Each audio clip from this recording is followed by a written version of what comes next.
Ouais, je suis pas sûr non plus, hein. On va plutôt mettre ça de côté, hein. Bienvenue dans l'univers de Jurassic Park et de Jurassic World, une saga culte en 6 films, débutée par un rêve de parc d'attractions qui va dériver vers un monde où les dinosaures vivent parmi nous. Alors si vous avez raté un épisode ou si vous voulez simplement un récap complet avant de découvrir le nouvel opus dans les salles de cinéma Jurassic World Renaissance, vous êtes au bon endroit. Voici le résumé complet et rapide de la saga Jurassic.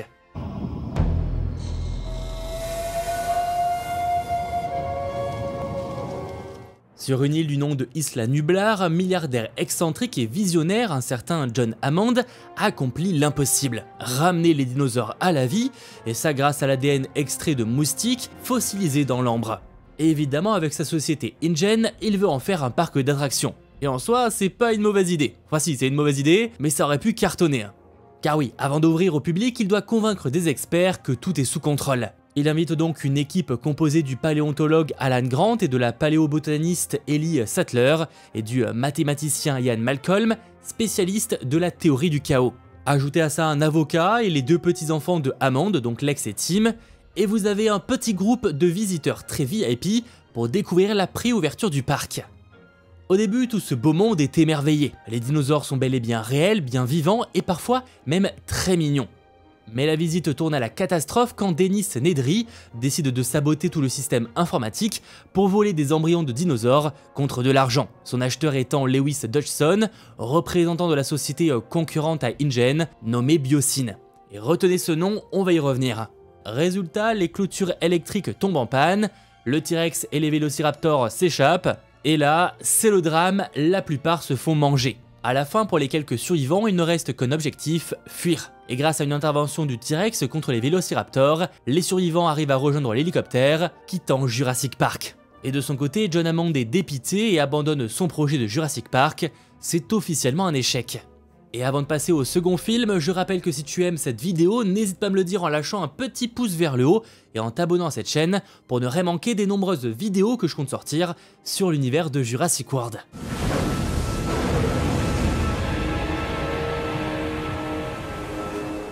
Quatre ans après la catastrophe du premier Jurassic Park, on apprend que John Hammond avait une seconde île nommée Isla Sorna, surnommée Site B. C'est là-bas que les dinosaures étaient élevés en liberté avant d'être transférés dans le parc principal.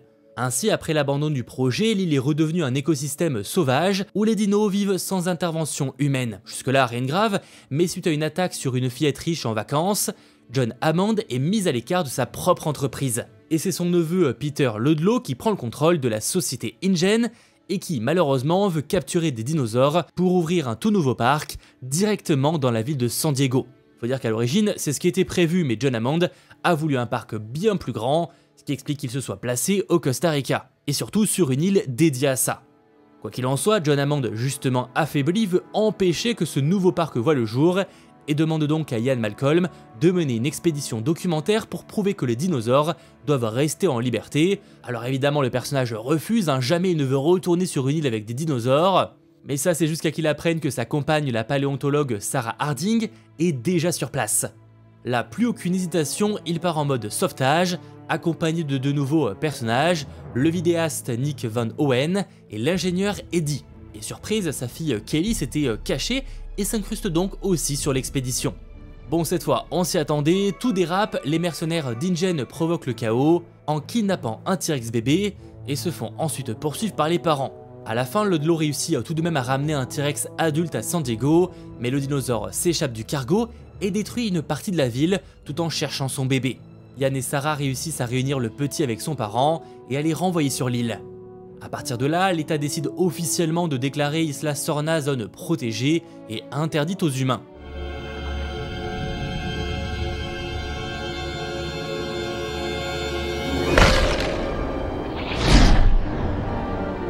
Cette fois, on retourne sur Isla Sorna, mais pour une toute autre raison.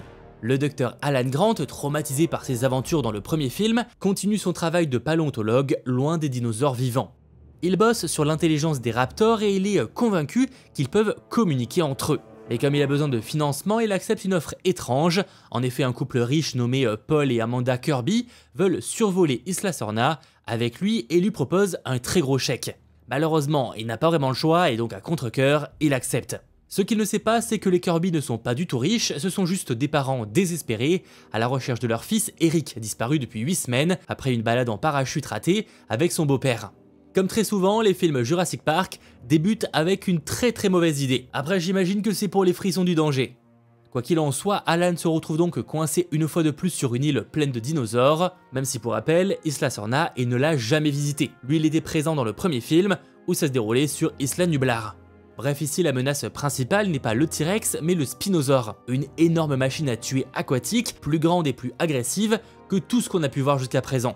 On retrouve aussi évidemment les raptors tout aussi malins et menaçants, surtout que cette fois ils sont encore plus organisés, ils traquent le groupe car les humains ont volé leurs œufs. Heureusement, le petit Eric a réussi à survivre seul sur l'île pendant des semaines, autant dire qu'il était quand même particulièrement courageux, et le groupe finit par se reformer, et après avoir échappé à un terrifiant passage dans une volière remplie de ptéranodons, ils parviennent à appeler de l'aide. Le groupe est finalement sauvé par les militaires, envoyés par Ellie Sattler qui a reçu un message de détresse.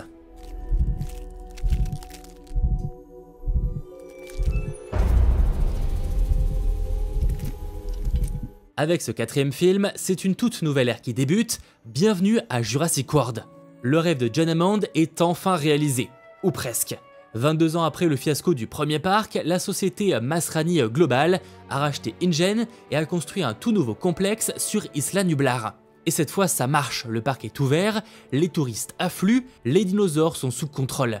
Mais comme les visiteurs se lassent un peu des dinosaures classiques, les scientifiques décident de créer une toute nouvelle attraction, un dinosaure entièrement inventé en laboratoire, l'Indominus Rex. Un croisement ultra agressif entre le T-Rex, le Raptor et plein d'autres trucs plus ou moins flippants. Parce que bon, de mémoire il y a aussi des grenouilles, et je sais pas si j'aurais appelé ça flippant. D'ailleurs, parmi ces scientifiques, on retrouve le docteur Henry Wu. Il faisait partie des généticiens qui ont créé les dinosaures dans le premier Jurassic Park. Il revient là de nouveau, jouant avec les limites de la nature. Quoi qu'il en soit, l'héroïne du film, Claire Denning, est la responsable du parc. Très carriériste, elle cherche les chiffres mais pas trop l'éthique. Elle demande de l'aide à Owen Grady, un ancien militaire devenu dresseur de raptors, pour évaluer les enclos. Car oui, dans cette nouvelle trilogie, les raptors vont être dressés. Évidemment, l'Indominus Rex s'échappe et là, c'est l'effet domino. Elle tue pour le plaisir, utilise ses capacités de camouflage et libère les autres dinosaures. On découvre même que l'Indominus Rex a de l'ADN de Raptor et peut donc communiquer avec eux. Pendant ce temps, les deux neveux de Claire, Zach et Gray, sont perdus dans le parc et tentent de survivre à travers les ruines de l'ancien Jurassic Park. Leur seule solution, c'est de libérer le T-Rex pour affronter l'Indominus Rex, qui sera donc finalement mangé par le Mosasaur. Évidemment, le parc est évacué et abandonné, encore une fois.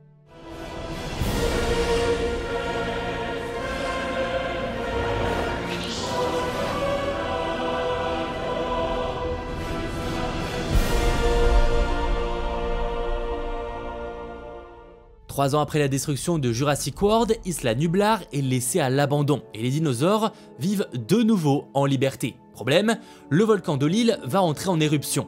Alors on passera sur le fait que c'est complètement débile de créer un parc d'attractions sur une île d'où le volcan peut exploser à tout moment, parce que je rappelle quand même que 3 ans plus tôt, le parc il était encore ouvert. Bref, dans tous les cas, il y a un gros débat. Faut-il sauver les dinosaures, ces espèces ramenées artificiellement à la vie, ou les laisser disparaître de nouveau? Pour Claire Denning, devenue activiste, c'est évident, faut les sauver. Et par chance, elle est contactée par le richissime Benjamin Lockwood, ancien partenaire de John Hammond, qui lui propose soi-disant de déplacer les dinosaures sur une île refuge. Il demande à Claire de participer à l'expédition et de convaincre Owen Grady de venir capturer le Raptor Blue. Sauf que, surprise ou pas, mais l'homme de main de Lockwood, Ellie Mills, a prévu de vendre les dinosaures au marché noir pour financer la création de nouveaux monstres génétiquement modifiés. Et surtout pour lui, c'est de l'argent qui dormait là-bas et qu'il fallait absolument vendre. Sur place, l'éruption volcanique force Claire, Owen et les autres à fuir l'île dans le chaos, et ils se retrouvent dans le manoir de Lockwood, où les dinos sont enfermés dans le sous-sol pour une vente aux enchères privée. Et surtout, on découvre une nouvelle créature, l'Indoraptor. De nouveau, évidemment, c'est une très mauvaise idée, c'est une fusion entre Blue, donc un raptor, et l'Indominus Rex, qui était déjà pour rappel incontrôlable. Mais autre révélation majeure, la petite fille de Lockwood, Maisie, est en réalité un clone humain de sa fille. La première créée par le même processus que les dinosaures. Ainsi, sans surprise, quand l'Indoraptor s'échappe, il tue pas mal de monde et poursuit Maisie façon film d'horreur. Il est finalement tué par Blue, mais alors qu'une fuite de gaz menace de tuer tous les dinosaures captifs, Claire hésite à les libérer, et c'est Maisie qui appuie sur le bouton. Faut dire que finalement, ils sont comme elle. Les dinosaures sont donc libérés dans la nature pour de bon, et le film se termine sur des images de dinosaures dans le monde réel. L'ère de la cohabitation a commencé.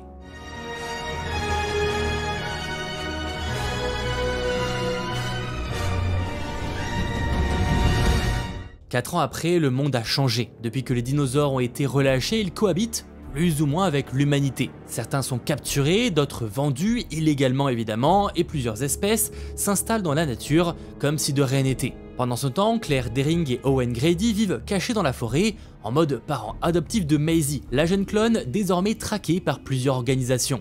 Et un jour ça arrive, Maisie est enlevée par des trafiquants, tout comme Blue, le raptor fidèle d'Owen, qui d'ailleurs depuis a eu un bébé. L'enquête mène à Biosyn, une grosse multinationale chelou dirigée par Lewis Dodgson. Et si ce nom on vous dit quelque chose, oui, c'est tout à fait normal puisqu'il s'agit du même mec qui a engagé Nedry dans le premier opus.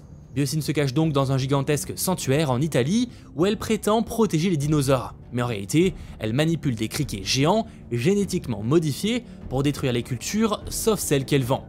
Et derrière ces créations, on retrouve justement le docteur Henry Wu qui pour la première fois comprend qu'il a dépassé les bornes. Et là, la trilogie Jurassic World rejoint officiellement la trilogie Jurassic Park puisque Alan Grant, Ellie Sattler et Ian Malcolm sont de retour.